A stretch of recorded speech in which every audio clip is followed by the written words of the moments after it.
Okay hello everyone, this is कि हम जो है ना नेक्स्ट लेक्चर लेके आए on the topic that's glycolysis. जो प्रीवियस लेक्चर है अगर आपने नहीं देखा है तो आप देख सकते हो हमारी चैनल से, दैट्स रेजोनेंस क्लासेस। तो बेटे ध्यान दो यहाँ पे, we are done with the step number 1, step number 2 and step number 3। और अभी तक जो ये 3 स्टेप्स हमने कंप्लीट किए ग्लाइकोलाइसिस में, तो इन 3 स्टेप्स के बाद हमारे पास जो प्रोडक्ट अवेलेबल है दैट्स अ फ्रक्टोज 1,6 बिसफॉस्फेट। ठीक है, so let's discuss the step number 4। सो जैसे मैंने आपसे कहा हमारे पास जो मॉलिक्यूल है दैट्स फ्रक्टोज 1,6 बिसफॉस्फेट।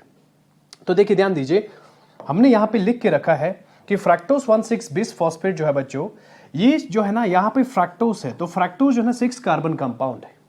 और एक्चुअल क्या हो रहा है कि फ्रक्टोज 6 फॉस्फेट में ब्रेक डाउन होगा, यानी स्प्लिटिंग होगा, तब जाके आपको 2 कंपाउंड्स यहां पे मिलेंगे। और लेकिन बच्चों अगर आप देख रहे हो कि ये जो दोनों कंपाउंड है ये 3 कार्बन कंपाउंड है। ठीक है, we have there glycerol 3 phosphate and the another molecule that is dihydroxy acetone phosphate. ठीक है, तो एक्चुअल इस स्टेप में क्या हो रहा है, दिस इज स्टेप नंबर 4। तो इस स्टेप में क्या हो रहा है, यहां पे स्प्लिटिंग हो रही है, the splitting of fructose 1,6 bisphosphate. और बच्चों स्प्लिटिंग के लिए जो है ना दूसरा टर्म भी हम यूज कर सकते हैं, that's cleavage. So there is cleavage. तो इस स्टेप को हमने क्या बोला, क्लीवेज बोला। रिमेंबर गाइस, यहां पे जो क्लीवेज का स्टेप है it is catalysed by the enzyme that is aldolase. Aldolase, और अल्डोलेस के लिए जो को फैक्टर चाहिए that is zinc dipositive. This point is important that the enzyme used is aldolase, और इसके लिए जो को फैक्टर हमें चाहिए that is the zinc dipositive. Listen, तो इस स्टेप में क्या हुआ, स्प्लिटिंग हुई। जैसे आपको डबल एरो दिख रहा है तो it's clear that this step is reversible step. ये स्टेप क्या है, यहां पे रिवर्सिबल स्टेप है। ठीक है, तो अभी इस स्टेप में जस्ट इतना हो रहा है कि जो फ्रक्टोज मॉलिक्यूल है, जो फ्रक्टोज 1,6 बिसफॉस्फेट है, that is broken down into the 2 molecules of the 3 carbon compound glycerol 3 phosphate and dihydroxy acetone phosphate. देखिए गाइस, जैसे आपको पता है मैंने आपको समझाया था कि अगर मैं ग्लूकोज और फ्रक्टोज की बात करता हूं तो ग्लूकोज एंड फ्रक्टोज जो है ना they are the functional isomers. Well that means कि ग्लूकोज और फ्रक्टोज जो है इनका मॉलिक्यूलर फॉर्मूला सेम मिलेगा, दैट C6H12O6। बट अगर हम इनके फंक्शनल ग्रुप्स की बात करें तो दैट इज डिफरेंट। यहां पे फंक्शनल ग्रुप अल्डेहाइड मिलेगा इन केस ऑफ द ग्लूकोज, और फ्रक्टोज के केस में the functional group is ketone group. देखिए बच्चों, जो मैंने यहां पे 2 कंपाउंड्स लिखे, इन 2 कंपाउंड्स की बात कर रहा हूं, they are again functional isomers. इन दोनों का फॉर्मूला भी सेम मिलेगा, बट यहां पे फंक्शनल ग्रुप का डिफरेंस है। In glycerol 3 phosphate we have aldehyde group, and in dihydroxyacetone phosphate we have ketone group. So that means they are functional isomers. इसका मतलब ये हुआ, अगर ये फंक्शनल आइसोमर्स है they are interconvertible. That means हम इनको जो है ना कन्वर्ट कर सकते हैं। We can convert glycerol 3 phosphate to dihydroxy acetone phosphate, at the same time we can convert dihydroxy acetone phosphate to glycerol 3 phosphate. So इसके बाद जो स्टेप हमारा आने वाला है दैट्स अ 5th स्टेप। इसमें कुछ ऐसा ही होने वाला है जैसे आपको स्क्रीन पे दिख रहा है। जो डाइहाइड्रोक्सी एसीटोन फॉस्फेट है, now this is converted into glycerol 3 phosphate. देखिए जो रिएक्शन है it's quite simple reaction, it's isomerisation. This reaction is isomerisation, यानी यहां पे एक जो है ना आइसोमर जो है ना दूसरे आइसोमर में कन्वर्ट हो रहा है। यहां पे जो हम एंजाइम यूज करने जा रहे हैं दैट इज आइसोमेरेज। तो हम यहां पे एंजाइम यूज कर रहे हैं दैट इज आइसोमेरेज। और अगर मैं इस आइसोमेरेज का पूरा नाम लिखूं तो that will be equal to phosphotriose isomerase. देखिए ऐसा नाम यहां पे क्यों आ रहा है, ध्यान दीजिए, आप समझ लेना इस बात को। देखिए फॉस्फोट्राइओस इसलिए बोल रहा है क्योंकि यहां पे जो ये कंपाउंड्स है they are basically the triosis. Trios means the 3 carbon sugar. At the same time they contain phosphate, so that's why we call them as phosphotriose. और साथ में हमने यहाँ पे एंजाइम का नाम लिखा that's isomerase. So this is quite simple process, simple step कि dihydroxyacetone phosphate is converted to glycerol 3 phosphate. Now यहाँ पे जो समझने की चीज वो ये है कि after the completion of 5th step, so after the completion of 5th step we have we have here the 2 molecules of glyceraldehyde 3 phosphate. देखिए पहले आप इस चीज को समझे कैसे, हाउ। देखिए यहां पे एक ग्लिसरॉल्डिहाइड 3 फॉस्फेट बना, कहां से? डाइहाइड्रोक्सी एसीटोन फॉस्फेट से। अभी मैंने आपसे कहा था fructose 1,6 bis phosphate is also directly converted to glyceraldehyde 3 phosphate. देखो ये तो पहले ही मिला था, इसको भी आपने ग्लिसरॉल्डिहाइड 3 फॉस्फेट में कन्वर्ट किया, तो ultimately after 5th step you will have 2 molecules of glyceraldehyde 3 phosphate. Okay, so let's talk about the 6th step, the 6th step of glycolysis. तो बच्चों हमारे पास कुछ इस तरह से, now this step, this 6th step, it is considered as the crucial step. This is the crucial step in case of the glycolysis. ठीक है, देखिए इस स्टेप में क्या होगा, हमारे पास पहले 2 मॉलिक्यूल है किसके? That is glyceraldehyde 3 phosphate. Okay, अब बच्चों ध्यान देना, जो ग्लिसरॉल्डिहाइड 3 फॉस्फेट है, now this is converted to 2 molecules of 1,3 bis phosphoglyceric acid, bis phosphoglyceric acid.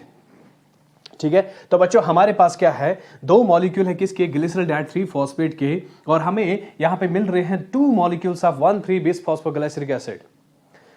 बहुत ही अच्छी तरह से आप फोकस रख लेना इस स्टेप पे, ध्यान दीजिए आप। सबसे पहली बात यह है कि दिस स्टेप इज रिवर्सिबल, जो कि आपको डबल एरो से दिख ही रहा होगा। This is reversible step. लेकिन गाइज इंपॉर्टेंट चीज यहां पे ये है, ध्यान देना, आप समझ लेना। सपोज मान लेते हैं अभी कि यहां पे ये 2 मॉलिक्यूल नहीं है, 1 मॉलिक्यूल है, और यहां पे भी ये 2 मॉलिक्यूल नहीं है, 1 मॉलिक्यूल है। ठीक है ना? So we are considering that it's not 2 molecule, it is only 1 molecule. अरे कट नहीं रहा, क्या हुआ? ठीक है, ओके। तो ध्यान दीजिए आप बच्चों, अच्छे से समझ लेना। We have 1 molecule of glyceraldehyde 3 phosphate. Now it is converted into 1 molecule of 1,3 bis phosphoglyceric acid. अरे बच्चों ध्यान दो, यहां पे एक फॉस्फेट दिख रहा है जो कि कार्बन नंबर 3rd पे है। यहां पे आपको जो है ना, यहां पे आपको 2 फॉस्फेट दिख रहे हैं, एक कार्बन नंबर 1 पे है तो दूसरा कार्बन नंबर 3rd पे।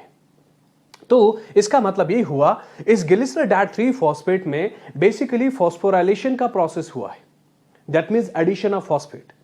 एट द सेम टाइम अगर ये ग्लिसरॉल्डिहाइड 3 फॉस्फेट है, दैट मींस इसमें अल्डिहाइड ग्रुप है, and this is glyceric acid, bis phosphoglyceric acid, तो इसमें एसिड ग्रुप है। सो दैट मींस यहां से यहां ऑक्सीडेशन का प्रोसेस हुआ है। तो बच्चों यहां पे 2 चीजें हो रही है कि यहां पे ऑक्सीडेशन भी होगा and eight the same time यहां पे फॉस्फोराइलेशन भी होगा। ऑक्सीडेशन भी होगा बच्चों, और यहां पे फॉस्फोराइलेशन का प्रोसेस भी होगा। Now this is very important to understand. देखिए ध्यान देना, आप समझ लेना, जब ग्लिसरॉल्डिहाइड 3 फॉस्फेट में फॉस्फोराइलेशन का प्रोसेस होगा तो डेफिनेटली हमें एक फॉस्फेट डोनर की जरूरत होगी। रिमेंबर गाइज, यहां पे जो फॉस्फेट डोनेट करेगा that is not ATP but that is H3PO4, H3PO4। ठीक है, अब आगे जो है ना इसमें शायद नेगेटिव आएगा, जो भी है केमिस्ट्री आप पूरी तरह से जानते हो। तो ध्यान देना, आप समझ लेना मेरी बात को, कि मैंने आपसे कहा कि यहां पे हम एक इनऑर्गेनिक सोर्स यूज कर रहे हैं, किसका? That is the, this is inorganic source of what? Phosphate. बच्चों ये पॉइंट बहुत ही इंपॉर्टेंट है, क्वेश्चन लिख लो आप इस पे, ठीक है ना, कि क्वेश्चन ये पूछेगा स्टेप नंबर 6 में जो फॉस्फेट डोनर है वो किस नेचर का है, ऑर्गेनिक और इनऑर्गेनिक? It is inorganic. लेकिन इससे पहले भी हमने 2 स्टेप पे फॉस्फोराइलेशन किया, और बच्चों वहां पे जो हमने फॉस्फेट डोनर यूज किया था that was ATP, and ATP is a organic molecule. तो यहां पे फॉस्फेट किसने डोनेट किया? That is H3PO4। तो इसने फॉस्फेट डोनेट किया, इसने एक्सेप्ट किया, और यहां पे मॉलिक्यूल बना 1,3 bis phosphoglyceric acid. But at the same time guys, मैं आपसे कह रहा हूं यहां पे ऑक्सीडेशन का प्रोसेस हुआ। इसका मतलब ये हुआ कि सपोज जब ग्लिसरॉल्डिहाइड 3 फॉस्फेट में ऑक्सीडेशन हुआ तो इसने अपना हाइड्रोजन लूज किया, because removal of the hydrogen is a oxidation. So बच्चों मैंने कहा इसने अपना हाइड्रोजन लूज किया, और यहां पे क्या मिला आपको? क्या हुआ? ऑक्सीडेशन हुआ। गाइस एक पॉइंट समझो आप, बहुत ही इंपॉर्टेंट होने वाला है, ध्यान दीजिए बच्चों। जब मैंने यहां पे हाइड्रोजन लिखा, this hydrogen is composed of 2 hydrogen atoms, और हर किसी हाइड्रोजन एटम के पास 1 प्रोटॉन और 1 इलेक्ट्रॉन मिलेगा आपको, ठीक है ना, 1 प्रोटॉन 1 इलेक्ट्रॉन। दैट मीन्स एक हाइड्रोजन मॉलिक्यूल के पास आपको 2 इलेक्ट्रॉन्स मिलेंगे और यहां पे 2 प्रोटॉन्स मिलेंगे. So that means in terms of electron and proton, we can say in a hydrogen molecule there are 2 electrons and there are 2 protons. बच्चों ध्यान देना, अगर मैं यहाँ पे इन 2 इलेक्ट्रॉन को एक प्रोटॉन के साथ कंबाइन करूं, यानी यहाँ पे मैं कॉम्बिनेशन बना रहा हूं 2 इलेक्ट्रॉन प्लस प्रोटॉन, तो बच्चों इस कॉम्बिनेशन को हम बोलते हैं hydride ion. We call it as hydride ion. तो बच्चों अगर मैं पूरे हाइड्रोजन मॉलिक्यूल में से इस हाइड्राइड आयन को अलग अलग कर दूं तो यहां पे मेरा यहां पे एक प्रोटॉन बच जाएगा. ठीक है, आप अच्छे से समझ लेना. मैंने आपको ऑक्सीडेशन का प्रोसेस सिखाया था. मैंने आपसे बोला कि इसमें जो है ना हाइड्रोजन जो है ना रिमूव हो रहा है, तो दैट मींस इसका ऑक्सीडेशन हो रहा है. लेकिन बच्चों एट द सेम टाइम आप ध्यान दीजिए, यहां पे दिस हाइड्रोजन जो है ना it is accepted by NAD positive. और NAD पॉजिटिव जब इस हाइड्रोजन को एक्सेप्ट करेगा, it will not accept the whole hydrogen molecule but it will accept only the hydride ion. So that means बच्चों जब NAD पॉजिटिव एक्सेप्ट करेगा, it will accept the hydride ion and it is converted to NADH. और मैंने आपसे कहा था जब पूरे हाइड्रोजन मॉलिक्यूल में से एक हाइड्राइड आयन निकाल दोगे तो वहां पे पीछे बचेगा H पॉजिटिव. वो H पॉजिटिव हम इसके साथ में लिखते हैं. So this is the reason that you write NADH plus H positive. Actually, this H positive is present in the medium because this NAD positive has not accepted the hydrogen molecule, but it has accepted the hydride ion. I hope it's clear to you. अब बच्चों ध्यान देना, आप समझ लेना आपसे कि हमारे पास एक मॉलिक्यूल नहीं 2 मॉलिक्यूल थे. तो that means हमें जो है ना 2 फॉस्फेट की जरूरत पड़ेगी. हमें यहाँ पे 2 हाइड्रोजन्स रिमूव होंगे और हमें NAD पॉजिटिव भी 2 की रिक्वायरमेंट है और यहां पे 2 NADH मिलेंगे, आपके पास 2 H पॉजिटिव मिलेंगे और ये मॉलिक्यूल भी आपके पास 2 होगा. So it's clear to you now कि हमने यहां पे 6th स्टेप में ये देखा कि बच्चों यहां पे 2 चीजें हुई. One is the oxidation, another is phosphorylation. और ऑक्सीडेशन और फॉस्फोराइलेशन जब हुआ तो यहां पे हाइड्रोजन एक्सेप्टर जो है दैट इज NAD पॉजिटिव और यहां पे फॉस्फेट डोनर जो है that is inorganic, that is H3PO4 negative. ठीक है, तो बच्चों जरा ध्यान देना, आप अच्छे से समझ लेना इस बात को कि अगर मैं यहां पे आपसे बोल रहा हूं कि इस स्टेप में किसका ऑक्सीडेशन हो रहा है तो you will say glyceraldehyde 3 phosphate. But बच्चों हमने केमिस्ट्री में पढ़ा होता है रिडॉक्स रिएक्शन, और रिडॉक्स रिएक्शन हमें ये बोल रहा है when there is oxidation simultaneously there is reduction. So इसका मतलब ये हुआ बच्चों, अगर ग्लिसरॉल्डिहाइड 3 फॉस्फेट का ऑक्सीडेशन हुआ मींस इसका हाइड्रोजन रिमूव हुआ, तो एट द सेम टाइम जो है ना किसी का रिडक्शन हुआ होगा. तो देखिए ध्यान दीजिए, समझ लीजिए रिडक्शन किसका हुआ. आप देख लीजिए गौर से कि यहां पे इसने हाइड्रोजन रिमूव किया and that hydrogen is accepted by NAD positive. So that means NAD positive का क्या हुआ, रिडक्शन हुआ. बच्चों इस पे क्वेश्चन आ चुका है नीट में, आप नीट चैंपियन उठा के देख लीजिए. वहां से ये पूछा है कि ग्लाइकोलाइसिस में ऐसा कौन सा स्टेप है जिसमें कोएंजाइम का रिडक्शन होता. तो बच्चों जो NAD पॉजिटिव है इट्स बेसिकली ए कोएंजाइम. तो यहां पे इसका रिडक्शन हो रहा है लेकिन ग्लिसरॉल्डिहाइड 3 फॉस्फेट का ऑक्सीडेशन हो रहा है. So that means we can write this point कि इस स्टेप में क्या हो रहा है, there is reduction of coenzyme and that coenzyme is bracket में लिखेंगे that is NAD पॉजिटिव. तो NAD पॉजिटिव का यहां पे रिडक्शन हुआ लेकिन ग्लिसरॉल्डिहाइड 3 फॉस्फेट का यहां पे oxidation. I hope it's clear to you कि इस स्टेप में क्या हो रहा है. सबसे पहले दिस स्टेप इज रिवर्सिबल, यहां पे ऑक्सीडेशन होगा, फॉस्फोराइलेशन होगा and there is reduction of what, coenzyme. और जो कंपाउंड आपको मिलेगा दैट्स 1,3-bis-phosphoglyceric एसिड. अब क्वेश्चन उठता है कि एंजाइम कौन सा यूज होगा. बच्चों एक बात आप याद कर लो, मैंने आपसे कहा था जब भी कहीं पे ऑक्सीडेशन होगा यानी हाइड्रोजन का रिमूवल होगा और उस हाइड्रोजन का एक्सेप्टर NAD पॉजिटिव होगा या FAD होगा तो हम एंजाइम जो यूज करते हैं दैट्स डिहाइड्रोजिनेज. मैंने आपसे कहा था ये कॉन्सेप्ट आप अपने माइंड में बना लो और ये जो है ना हमेशा काम आएगा, हर जगह पे ये काम आएगा. इसी तरह हमने कहा था अगर ऑक्सीडेशन होगा और हाइड्रोजन का एक्सेप्टर ऑक्सीजन होगा then at that time we use the enzyme that's called as the oxidase. तो गाइस यहां पे हाइड्रोजन का एक्सेप्टर NAD पॉजिटिव है, सो दैट्स व्हाई यहां पे जो एंजाइम यूज होगा, कहां पे लिखूं, अच्छा दूसरी स्लाइड पे लिखता हूं एंजाइम का नाम. ठीक है, तो हमने बच्चों कहा यहाँ पे जो एंजाइम यूज होगा that enzyme is known as glyceraldehyde 3 phosphate और साथ में लिखना है डिहाइड्रोजनेस। तो मेन तो आपको डिहाइड्रोजनेस याद रहे वो काफी है, ठीक है ना, क्योंकि यहाँ पे NAD पॉजिटिव जो है ना that accepts the hydrogen molecule, so this is the enzyme that is dehydrogenase, ठीक है। तो बच्चों ये था स्टेप नंबर 6 जिसमें हमने देखा ग्लिसरॉल्डिहाइड 3 फॉस्फेट का ऑक्सीडेशन हो रहा है, at the same time NAD positive का रिडक्शन हो रहा है। I hope it's clear to you. Now let's talk about the step number 7। Step number 7, तो देखिए ध्यान दीजिए बच्चों, आपके पास जो मॉलिक्यूल अवेलेबल है that is the 2 molecules of 1,3 bisphosphoglyceric acid, 2 molecules of 1,3 bisphosphoglyceric acid. देखिए जो ये मॉलिक्यूल है, this molecule is converted reversibly into the 2 molecules of 3 phosphoglyceric acid. समझ लीजिए यहां पे हो क्या रहा है, ध्यान दीजिए। देखिए यहां पे 2 फॉस्फेट है, यहां पे 1 फॉस्फेट है, तो दैट मीन्स ये जब इसमें कन्वर्ट हुआ, कन्वर्ट होते होते यहां पे 1 फॉस्फेट गायब हो रहा है, ठीक है जी, समझ पा रहे हो। मान लीजिए अभी टाइम बिंग के लिए कि यहां पे जो है ना एक ही मॉलिक्यूल है और यहां पे भी क्या है, एक मॉलिक्यूल है। तो दैट मीन्स जब ये मॉलिक्यूल इस मॉलिक्यूल में कन्वर्ट हुआ तो कन्वर्ट होते होते इसने एक फॉस्फेट जो अपना रिमूव कर दिया, गवा दिया, ठीक है।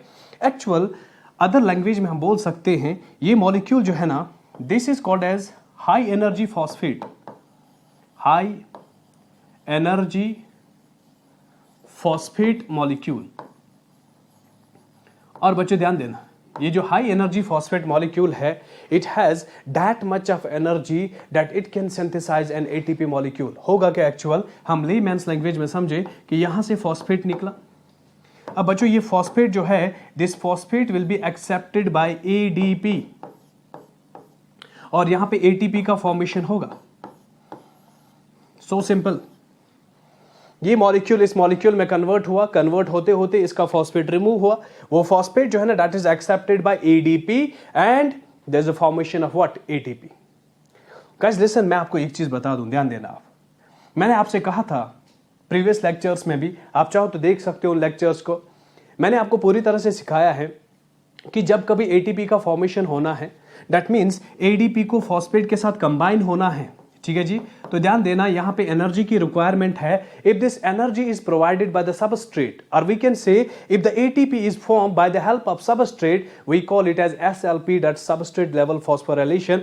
एट द सेम टाइम मैंने आपसे कहा था if the ATP is formed by the help of flow of electrons और we can say electron transport chain is involve, that time we call it as oxidative phosphorylation. इसी तरह बच्चों photosynthesis में हम पढ़ते हैं वहां पे भी ATP का फॉर्मेशन होता है, but the source of energy is again the light, that to the flow of electrons, but there is involvement of the light, that's why we call it as photophosphorylation।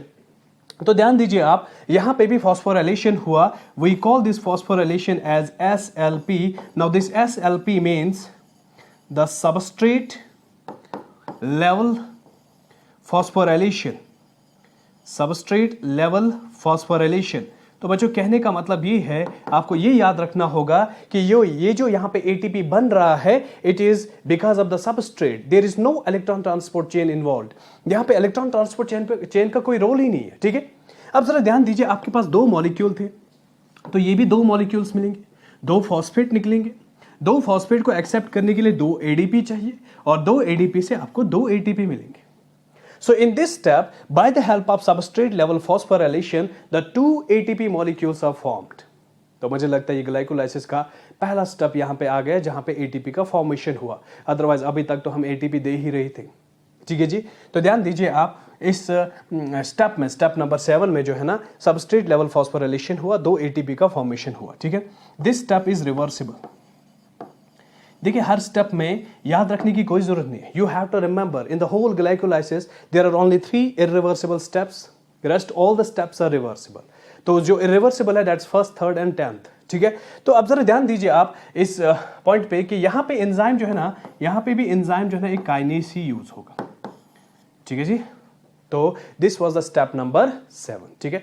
तो हमने अभी तक जो है ना 7 स्टेप्स किए, और बच्चों 7 स्टेप्स के बाद हमारे पास जो मॉलिक्यूल है that's 2 molecules of 3 phosphoglyceric acid, और यहां तक अभी तक हमने 2 एटीपी यूज किए हैं और यहां पे 2 एटीपी का प्रोडक्शन भी हुआ है। ठीक है, I hope it's clear to you. तो rest will see in the next lecture. Thank you.